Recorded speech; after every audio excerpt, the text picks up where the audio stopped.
You've probably heard the story of Moses in the basket, right? We all have. But what if I told you that hidden just beneath the surface of that familiar tale, classical Quranic commentators uncovered an absolute masterclass in divine strategy, human psychology, and the very anatomy of a promise? Well, that's what we're doing today. We're about to do a deep forensic dive into the commentary on the birth of Moses, and we're going to see how every single word is unpacked to reveal layers of meaning you may have never seen before. All right, so here's our game plan. We're going to start with the very specific kind of inspiration given to Moses' mother. Then we'll break down the incredible structure of the divine command she received. After that, we'll plunge right into her intense emotional state, follow her daughter's secret mission, and finally, we'll get to witness the perfect fulfillment of God's promise. So everything kicks off with a communication from God. But the commentary immediately tells us to hit the brakes and look very closely at the specific Arabic word used for this, wahi. And believe me, this isn't just a minor detail. Understanding this term is the key that unlocks this entire event. Because as we'll see, not all divine inspiration is created equal.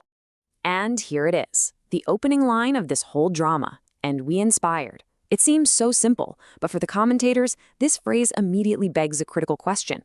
What kind of inspiration are we talking about here? I mean, was Moses' mother a prophet?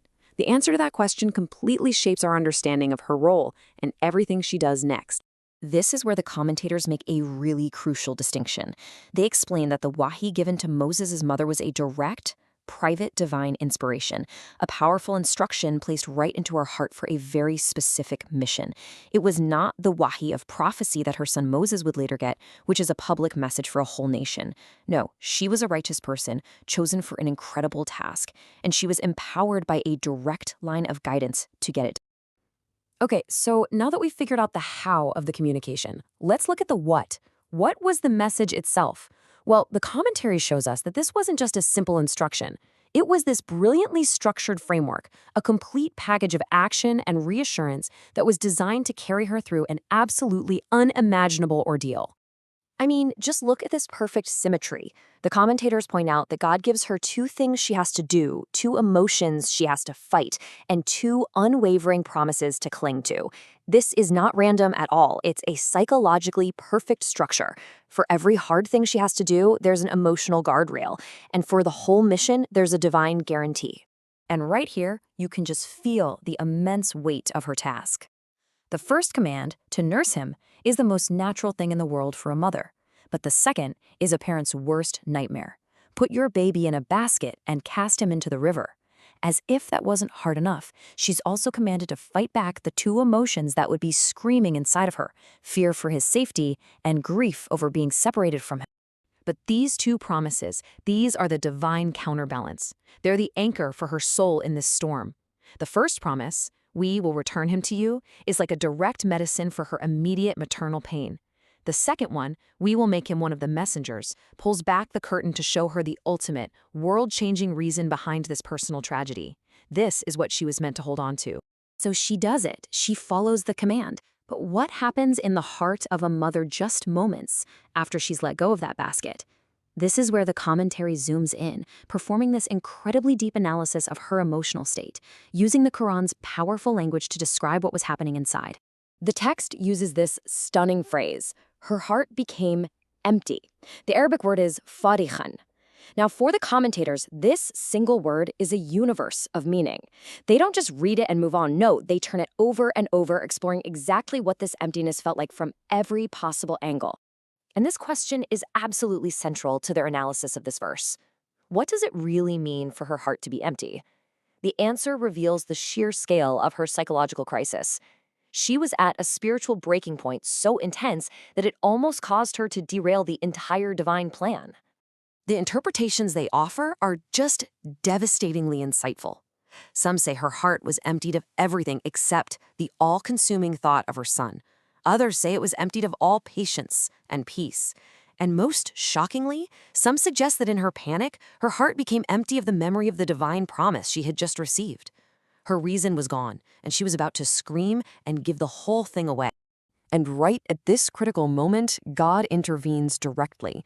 The text says he strengthened, or more literally, bound her heart. The commentators describe this as a direct act of divine grace, a spiritual rescue mission. It's as if he reached in and tied her heart back together, restoring her composure, flooding her memory with the promise, and solidifying her faith so she could remain one of the believers who trust the plan. So with her internal state stabilized by that divine grace, the plan shifts from this inner struggle to external action. The next phase needed a human agent on the ground, someone who was careful, smart, and totally loyal to the mission. Having regained her strength, the mother gives a simple, urgent command to Moses' sister: follow him. The commentary highlights the incredible skill and subtlety this took. His sister had to track this basket from a distance, from the side, blending in so that none of Pharaoh's people would have a clue she was watching. She basically becomes a covert operative in a divine intelligence mission. This breakdown just shows the beautiful synergy between divine will and human action. The mother starts it, the sister carries out the surveillance. Then God steps in again, causing the baby to refuse milk from every single Egyptian wet nurse. This divine act creates a crisis in the palace, a crisis that only Moses' sister, who is perfectly positioned and looks like an innocent bystander, has the perfect solution to. And this brings us to the absolutely breathtaking climax of this whole episode. The commentary now connects all the threads, looping right back to the very beginning to show us the absolute precision and perfection of the divine promise that was made to a mother in her moment of distress.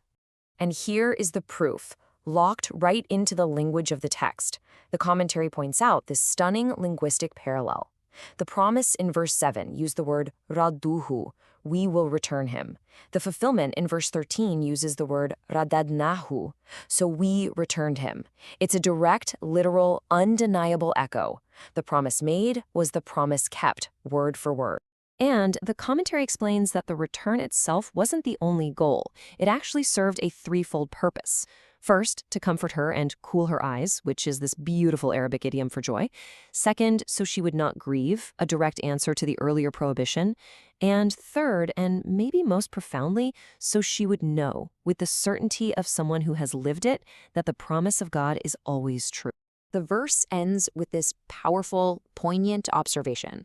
Now, the commentators note that on one level, most of them refers to Pharaoh and his court, who just hired Moses' own mother to nurse him and were paying her for it, completely oblivious to the divine plan unfolding under their noses. But on a deeper level, it's a timeless statement. Most of humanity is simply unaware of the subtle, intricate, and often hidden ways that God's plan is working in the world. So what's the ultimate takeaway here? By following the commentators as they perform this deep, forensic analysis, by examining single words like wahi and farakan, by tracing the perfect structure of the divine command and mapping the promise to its fulfillment, we see a familiar story totally transformed. It becomes a profound lesson in trust, a blueprint for the interplay between our actions and divine will, and an undeniable testament to the absolute certainty of a divine promise.